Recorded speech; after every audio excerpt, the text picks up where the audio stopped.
Здраво дички, добре дојдовте повторно на YouTube каналот Дома со Леа. Доколку сте прв пат тука, ќе ми биде мило да се сабскрајбнете. Денешното видео е дел од низата видеа поврзани со дохрана, односно пројадување на бебето. Линковите до сите овие видеа ќе можете да ги најдете доколку кликнете на овие картички овде горе или пак во описот на видеото, како и на плейлистата Дохрана на бебе. Како што образложивме и во претходните видеа, при изборот на храна најважно е да се држите до препораките на вашиот педијатар, особено затоа што некои од овие препораки може да се однесуваат само на вашето малечко, па така например доколку му треба малку буст, подкрепа во растињето, можеби ќе ви кажат да почнете прво со протеински состојки, со кашички од месо, можеби ќе ве советуваат да воведете прво овошни кашички, односно овошје како исхрана. Исто така, докторот е тој што ќе ве советува доколку е потребно да се почека малку, да не се почнува на 6 месеци со исхрана, или пак да се почне нешто порано, пред бебето да наполни 6 месеци. Затоа, имајте на ум дека овие видеа се советодавни, меѓутоа не треба да ги земете здраво за готово, односно, вие самите одлучувате што ќе направите во врска со сите одлуки што ги носите за вашето бебе, за неговото здравје, за вашето здравје. Ова не е медицинско видео, јас сум само една мајка која што пред неколку месеци научи да прави бебешки кашички и да комбинира состојки за соодветна бебешка исхрана. Ајде да почнеме. Значи, најпрво почнавме со овошје, со свежо овошје, кое што беше изгрепкано, изблендирано, испасирано, пасирано веќе во подоцна фаза, бидејќи во почеток сакав сите кашички да бидат совршено мазни, затоа што Зара почна со дохрана на 4,5 месеци, па во тој период уште не можеше да ги процесира, да ги џвака, голта, притиска покрупните парченца, односно постоеше опасност од закашлување или задавување. Значи, почнавме со обични овошни кашички, комбиниравме најпрво овошја кои што беа сезонски во периодот, во септември. Почнавме со јаболки, крушки и сливи, подоцна ги комбиниравме со зеленчук, најчесто црвени пиперки и морковче, а подоцна и тиквата стана доста значаен дел од исхраната на бебето. Ова се до 8-миот месец, кога почнавме со воведување на житарки, месо, жолчка од јајце и малку млечни производи.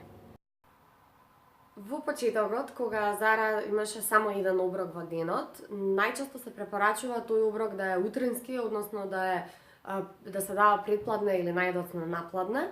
На нас праксата не натера овој оброк да биде вечера, бидејќи при самиот процес на хранење, Зара имаше кашички по цело лице, по цела коса, по цела облека, цел релаксатор, по пола од мојата облека.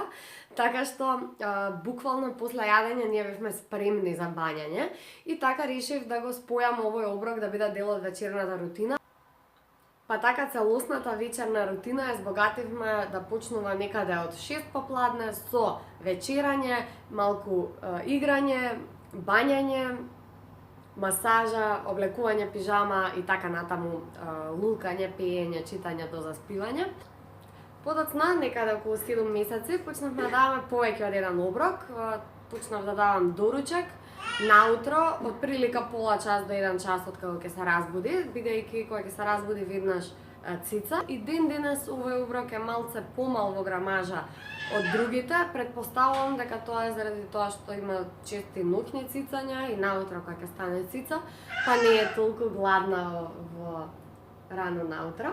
Вториот оброк е ручекот, кој што го давам секој пат околу 12 часот и тоа е главниот попладневен оброк.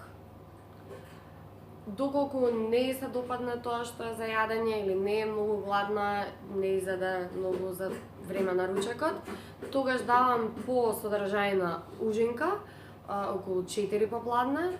Некогаш, кога е сита од ручекот, оваа ужинка символично ја одбележуваме со парче чоколадце, сега веќе кога јаде чоколади за бебиња, или топченца од урма, или некои такви ситни. И вечерата ја даваме во 6 часот попладне, тоа е времето кога ние го имаме нашиот семеен ручек, па така сите заедно сидиме и јадеме.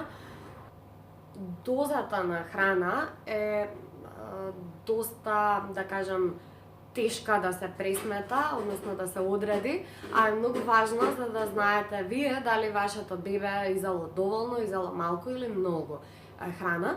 Според препараката на педијатарот, една порција на почеток, односно околу 6 месеци возраст, требаше да биде околу 60 грама и истата да се зголемува пропорционално секој месец, така што ќе достигне 180 грама на возраст од 1 година.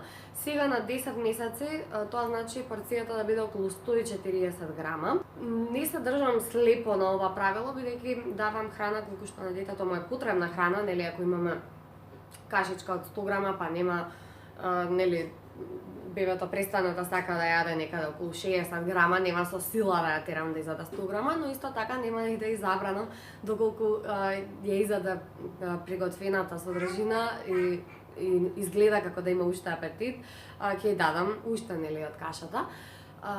Малите количества од типот на 60 грама или помалку многу тешко се спрема. Всушност, секое јадење под 300 грама многу тешко се спрема. Некојаш едноставно блендерот не ги фаќа со стојките ако се обидете да ги да подготвите точно 60 грама. И затоа јас решив да подготвувам храна во поголема количина и да ја замрзнувам. Ви благодарам многу на вниманието, се надевам ова видео ви се допадна.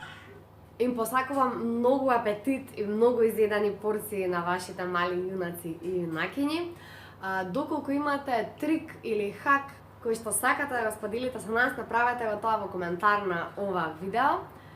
И сабскрајбнете се на YouTube каналот за да се видиме повторно во понеделник. Чао!